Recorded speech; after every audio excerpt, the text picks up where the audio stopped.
बिस्मिल्लाहिर्रहमानिर्रहीम। अस्सलामुअलैकुम। भाई चैनल को सब्सक्राइब भी कर दिया करें, लाइक और शेयर भी कर दिया करें, कमेंट्स भी कर दिया करें, बेल आइकन को दबा लें जिससे हमारी आने वाली कहानियाँ आपको मिलती रहें। रानी अपने बेटे की गुमशुदगी से परेशान थी।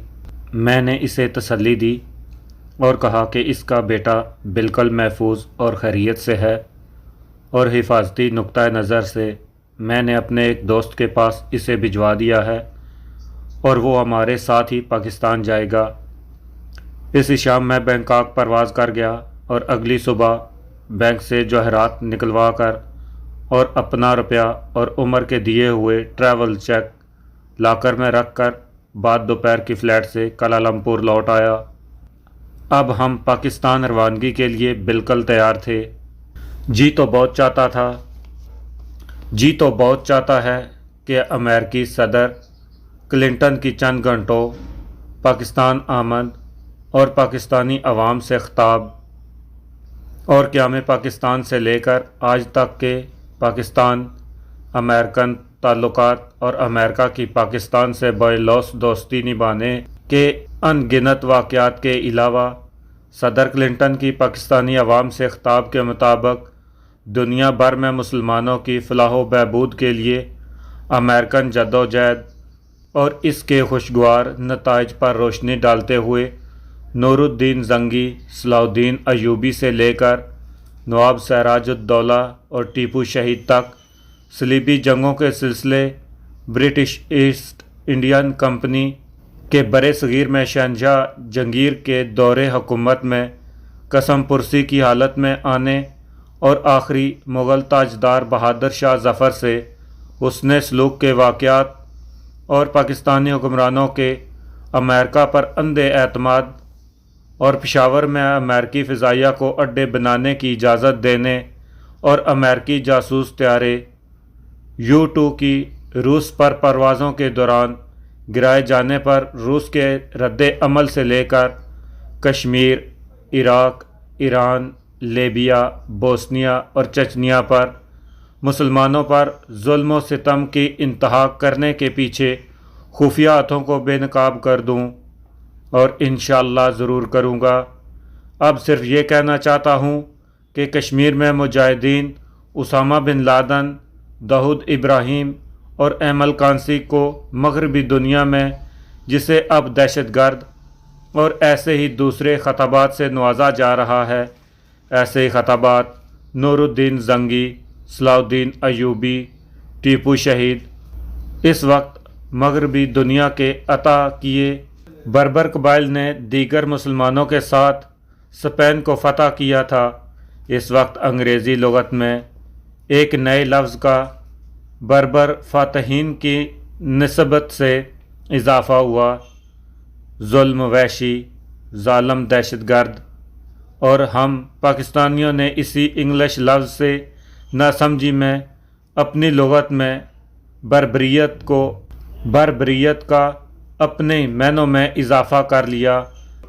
रात को कुआलालंपुर वापस पहुंचकर मैंने पाकिस्तान रवानगी को आखिरी टच दिए और उमर के नुमाइंदे को कहा कि हम इंशाअल्लाह परसों की फ़्लाइट से पाकिस्तान जाने को तैयार हैं और सिर्फ 4 रिवाल्वर, 1 पिस्टल और काफ़ी तादाद में इनकी गोलियां हमारे साथ भेजने का इंतज़ाम किया जाए।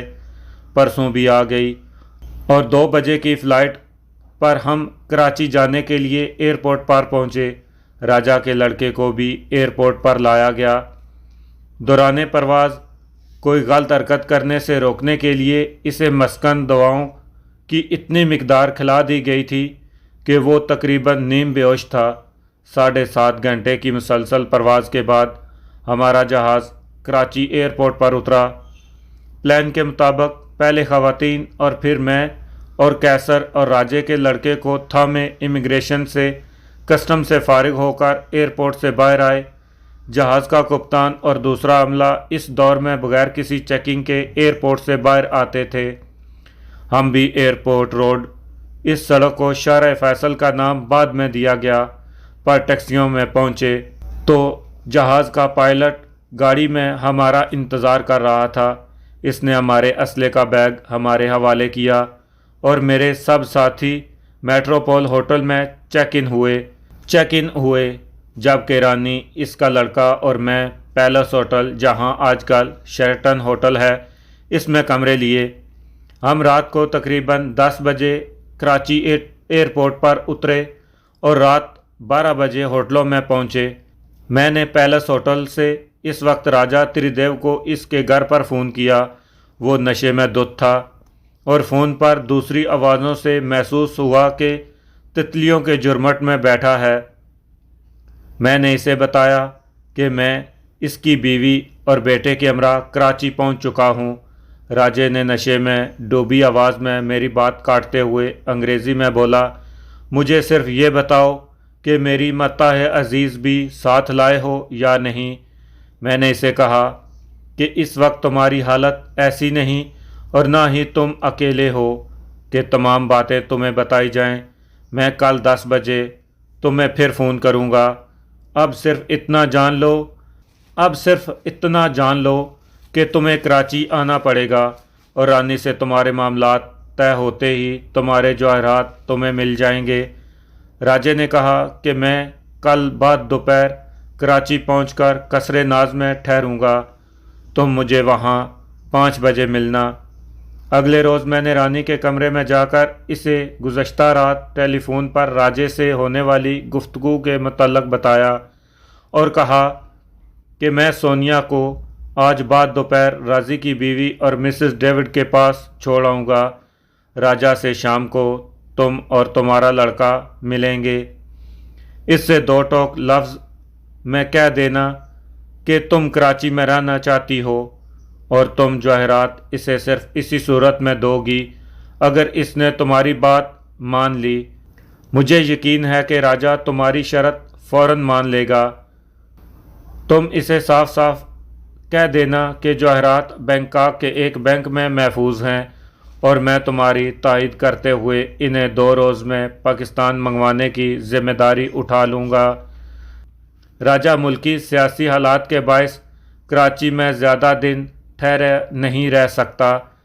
वो तुम्हारी शर्त मानकर इस्लामाबाद वापस चला जाएगा और मैं 2 दिनों में तुम्हारी रिहाइश के लिए मुनासिब घर लेकर तुम्हें सोनिया, रज़ी की बीवी सपना और मिसेस डेविड को वहाँ शिफ्ट कर दूँगा। राजे को 2 रोज़ बाद दोबारा फ़ोन करके मैं इसे जवाहरात लाने का बताकर कराची बुलवाऊँगा और तुम्हारी मौजूदगी में जवाहरात मैं इसे दूँगा। तुम अपने अखराजात ले लेना जो बाद में तुम्हारे काम आएंगे। मेरी सारी बात सुनकर रानी बोली, मैंने इन जवाहरात में से अपने और अपने लड़के के लिए खासा हिस्सा पहले ही निकाल कर अलहदा कर दिया था। मैं अपने शौहर को अच्छी तरह से जानती हूँ। अगर इसने मेरी बात मानने से इनकार किया तो मैं इसे अखबारात के ज़रिए अयां करने की धमकी दूँगी। मुझे यकीन है कि प्रेस का नाम सुनते ही वो घबरा जाएगा। इलावा अजी इसके पास क्या सबूत है कि ये जवाहरात इसके हैं। अगर इसने कोई हीलो हुज्जत की तो मैं इसे अदालत में जाने की धमकी भी दूंगी और जवाहरात की वजूद की कतई मुनकर हो जाऊंगी। रानी की बात सुनकर मैं सोच में पड़ गया।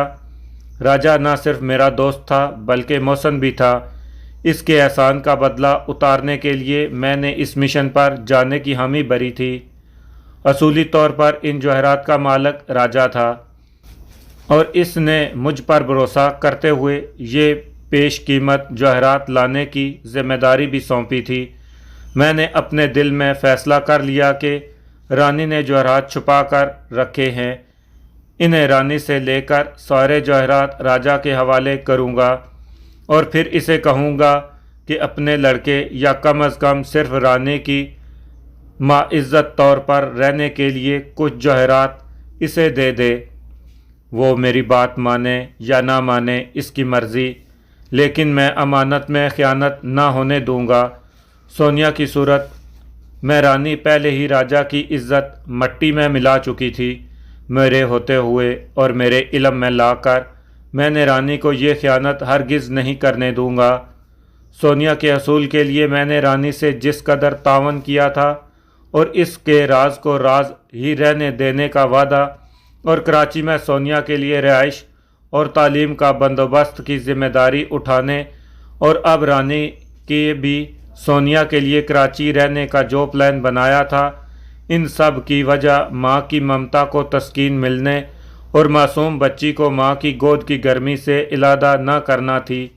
میں نے رانی کو صاف کہہ دیا کہ راجہ کے موروثی تمام جواہرات میں ہر حالت میں راجہ تک پہنچاؤں گا، چاہے اس کے لیے مجھے باری سے باری قیمت ادا کرنی پڑے۔ تمہارے جتنے جائز مطالبات تھے میں نے انہیں فوراً مان لیا۔ صرف سونیا کو عیسائی خانقاہ والوں سے چھڑانے کے لیے ہم کھلنا گئے، اور وہاں اور اس کے بعد ہمیں جن جن مشکلات سے گزرنا پڑا، ان سب کا نقطۂ آغاز سونیا تھی۔ کراچی میں سونیا کی معقول رہائش اور تعلیم کے انتظام کی ذمہ داری بھی میں نے تمہارے لیے اٹھائی تھی۔ گزشتہ دنوں تم نے سونیا کے ساتھ ہی کراچی میں رہنے کی خواہش کا اظہار کیا، تو میں نے اس پر بھی تمہاری تائید میں پلان بنایا، لیکن راجے کے موروثی جواہرات ایک حصہ اس کی لا علمی میں غائب کرنے کی میں تمہیں ہرگز اجازت نہ دوں گا۔ اس لیے تمہاری بہتری اسی میں ہے کہ تمام جواہرات میرے حوالے کر دو۔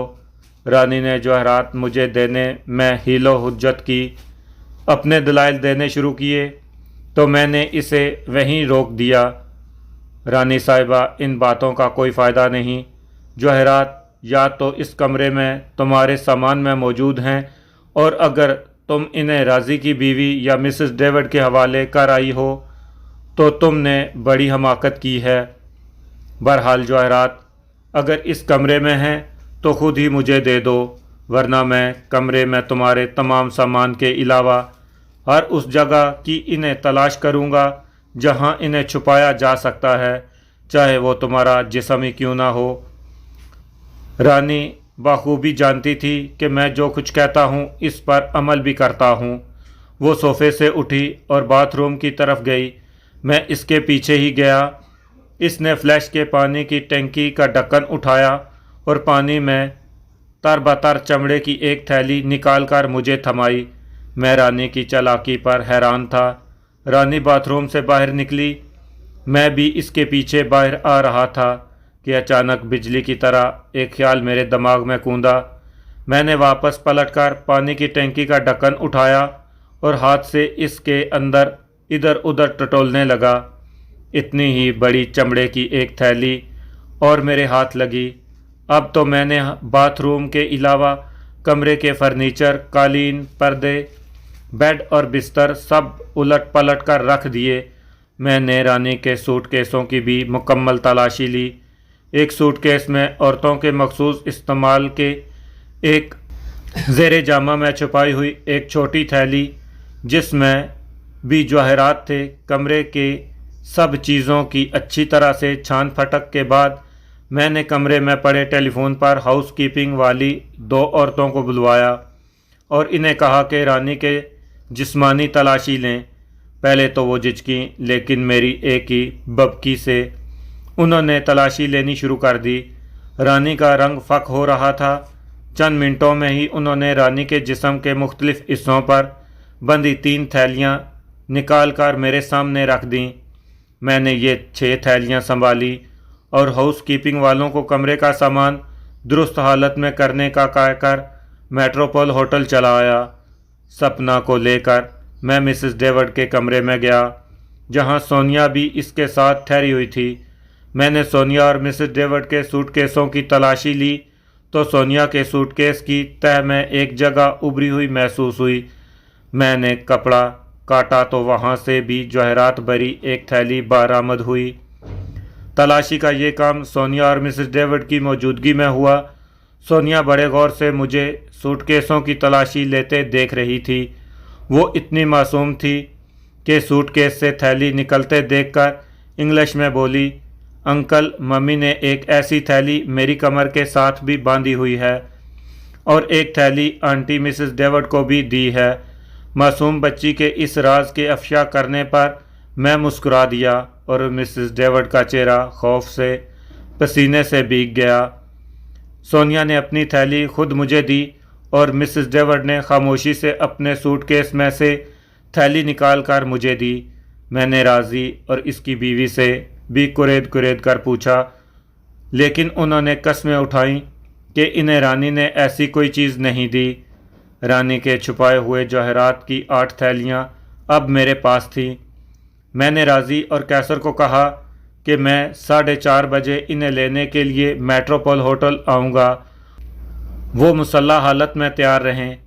मैंने एक पिस्टल, मैगज़ीन, एक रिवाल्वर और इनकी फालतू गोलियां भी ले लीं। कैसर के पास राजा के सारे जवाहरात थे। मैंने इन 8 थैली वाले जवाहरात भी इनमें शामिल कर दिए और अपने होटल वापस चला आया।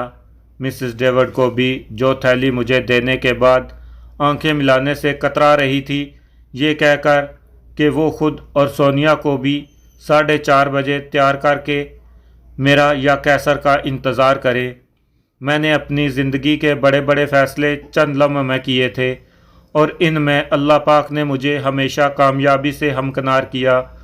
आज भी एक ऐसा ही मरहला दरपेश था और मैंने ये फ़ैसला किया था कि जिस मिशन पर राजा त्रिदेव राय ने मुझे भेजा था, इसका आखिरी सीन आज ही मुकम्मल हो जाए। खुशसलूबी से या गोलियों से मैं इसका ड्रॉप सीन आज ही करना चाहता था।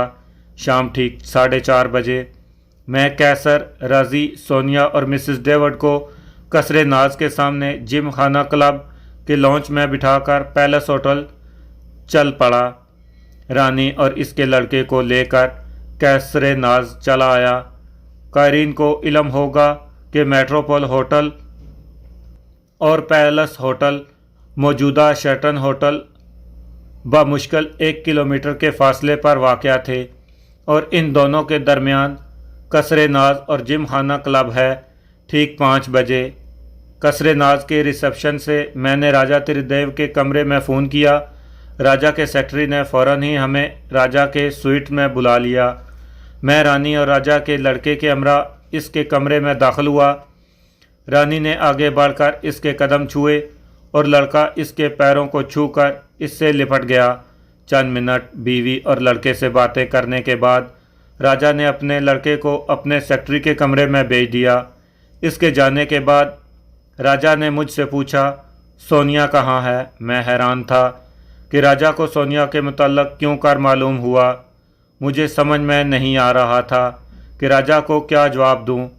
कमरे में खामोशी तारी थी, जिसे राजा ने ही तोड़ते हुए कहा, रफ़ीकुल इस्लाम मुझसे सोनिया की परवरिश के लिए 2 माह पहले तक खर्च लेता रहा है और मैं बांग्लादेश में मुकीम अपने दोस्तों के ज़रिए इसके तमाम मुतालबात पूरे करता रहा हूँ।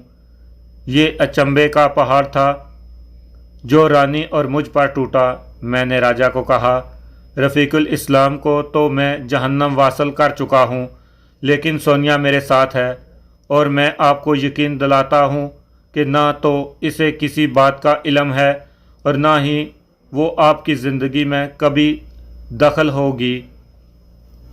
राजा मुसलसल शराब पीते जा रहा था। राजा ने अधी खुली आंखों से मुझे देखते हुए कहा, सोनिया को बुलाओ। मैं कमरे से बाहर आया और जिम खाना क्लब में सोनिया, कैसर, रज़ी और मिसेस डेविड को साथ लेकर कसरे नाज की रिसेप्शन में बैठाया और कैसर और रज़ी को अपने असले पर मजबूत गिरफ्त रखने का कहकर सोनिया को लेकर राजा के कमरे में चला आया। राजा मुसलसल शराब के जाम पर जाम चढ़ाकर अपनी बीवी की हमाकत की वजह से और सारे सानिए का मुझे इल्म होने के बावजूद शर्मिंदगी और ख़ानदानी इज़्ज़त की धज्जियाँ बिखेरने की वजह से अपने चेहरे के तासुरात छुपाने की नाकाम कोशिश कर रहा था। सोनिया ने इसे गुड इवनिंग सर कहा।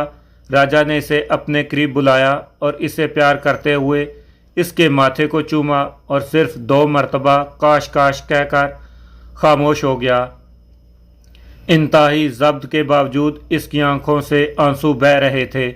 मुझे मुखातब करते हुए भरी हुई आवाज़ में कहने लगा, अगर मेरे जवाहरात यहाँ होते तो लोहा गरम और इस पर चोट लगाने का ये सही मौका था।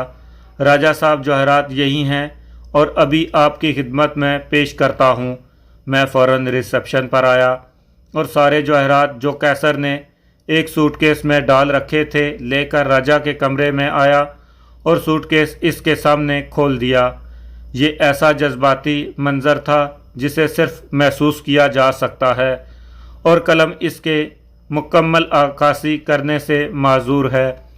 राजा ने सूटकेस में पड़े जवाहरात पर उचटती निगाह डाली, फिर रानी और सोनिया पर निगाह घुमाते हुए मेरे चेहरे पर नज़रें जमा लीं।